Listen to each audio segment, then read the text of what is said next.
Shalom saudara-saudari, bertemu lagi kita di dalam Rhapsody of Reality.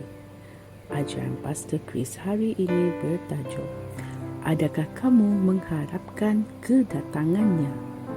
Ayat pembukaan kita diambil dari Ibrani 9 ayat 28 yang berbunyi, demikian pula Kristus hanya satu kali sahaja mengorbankan dirinya untuk menanggung dosa banyak orang. Sesudah itu, dia akan mengatakan dirinya sekali lagi tanpa menanggung dosa untuk menganugerahkan keselamatan kepada mereka yang menantikannya. Haleluya. Saudara-saudari, Alkitab memberitahu kita bahawa kesudahan segala sesuatu sudah dekat. Hari kedatangan Tuhan semakin dekat. Kesudahan segala sesuatu sudah dekat.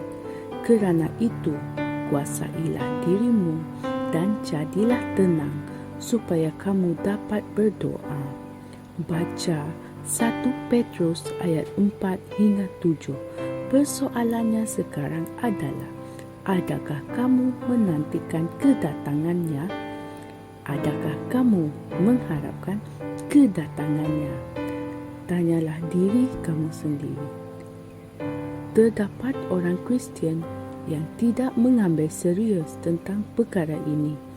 Oleh itu, mereka bersikap sambil lewat tentang persekutuan mereka dengan Tuhan dan bersikap acuh tidak acuh mengenai Kristianiti mereka. Mereka adalah seperti 5 orang gadis bodoh yang dibicarakan oleh Alkitab dalam Matius 25 yang tidak mengharapkan kepulangan tuan mereka dan tidak bersedia apabila tuan mereka akhirnya pulang. Jangan jadi seperti orang yang berkata, berita tentang kedatangan Yesus ini sudah lama dibicarakan sejak berabad-abad yang lalu. Bilakah ianya akan berlaku? Orang seperti itu akan terperanjat apabila ia akhirnya berlaku, kerana mereka tidak mengharapkan kedatangannya. Alkitab mengatakan bahawa apabila dia menampakkan dirinya sekali, dia akan menyelamatkan orang yang menantikan dia. Segala peristiwa dan kejadian di seluruh dunia hari ini adalah tanda-tanda yang jelas bahawa kedatangannya sudah semakin dekat. Haleluya. Saudara-saudari, jangan ditangkap ketika kamu sedang tidur. Apabila Rasul Paulus dalam 1 Tesalonika 5 ayat 6 menasihati kita untuk tidak tidur, dia tidak bercakap tentang tidur yang fizikal. Dia bercakap tentang tidur yang rohani, di mana kamu terlalu mendalami perkara-perkara duniawi sehingga kamu menjadi tidak sedar dan tidak peka dengan realiti rohani di sekeliling kamu. Yesus memberitahu kita untuk berjaga-jaga dan berdoa. Dalam Matius 24 ayat 44 berkata, kerana anak manusia datang pada saat yang kamu tidak duga. Kami sedang dalam perjuangan untuk mencapai sekurang-kurangnya 7 bilion orang dengan Injil dan mempersiapkan mereka untuk hari pengangkatan.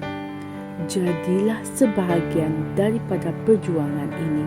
Kami mahu bandar-bandar, kampung-kampung, kota-kota kamu dan bangsa-bangsa di dunia dikosongkan untuk pengangkatan.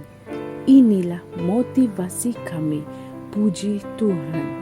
Kami melakukan sedaya upaya untuk memastikan tiada sesiapa pun yang akan tertinggal.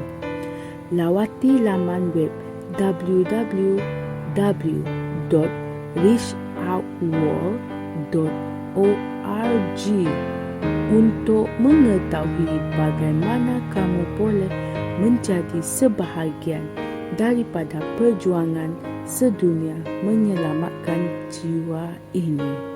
Haleluya. Saudara-saudari, mari kita membuat pengakuan. Aku efektif dan memberi impak, membara bersemangat untuk Tuhan dan pekerjaannya, kerana aku bersungguh-sungguh mengharapkan kedatangan Tuhan yang tidak lama lagi. Aku membuahkan buah kebenaran, memberi impak kepada duniaku dengan Injil rahmat. Aku memberikan petunjuk keindahan, kemuliaan dan kesihatan yang baik kepada kehidupan manusia di duniaku, yang membuat mereka berpaling dari kegelapan kepada terang dan daripada kuasa syaitan kepada Tuhan. Dalam nama Yesus. Amin.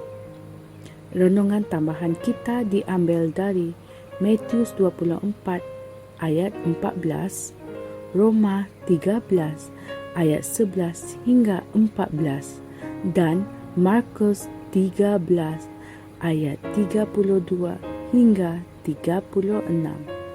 Sekian perkongsian saya pada hari ini, sehingga kita bertemu lagi pada hari yang lain. Kami percaya saudara-saudari semua telah diberkati dengan perkongsian firman dari Rhapsody Reality.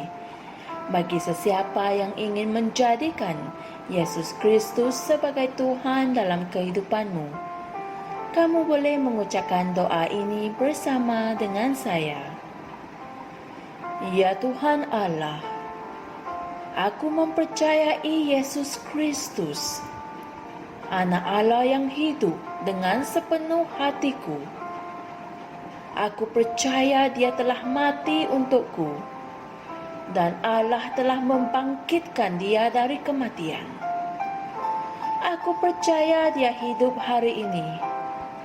Aku mengaku dengan mulutku bahawa Yesus Kristus adalah Tuhan dalam hidupku mulai dari hari ini. Melalui Dia dan di dalam nama-Nya, aku mempunyai kehidupan yang kekal. Aku telah dilahirkan semula. Terima kasih Allah kerana menyelamatkan jiwaku. Aku sekarang adalah anak Allah. Haleluya. Tahniah, sekarang kamu telah menjadi anak Allah.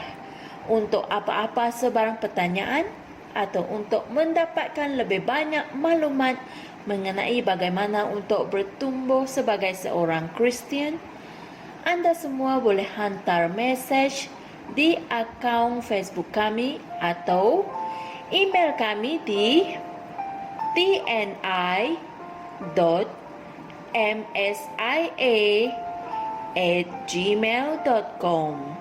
Sekali lagi, tni.msia@gmail.com. Tuhan berkati anda semua.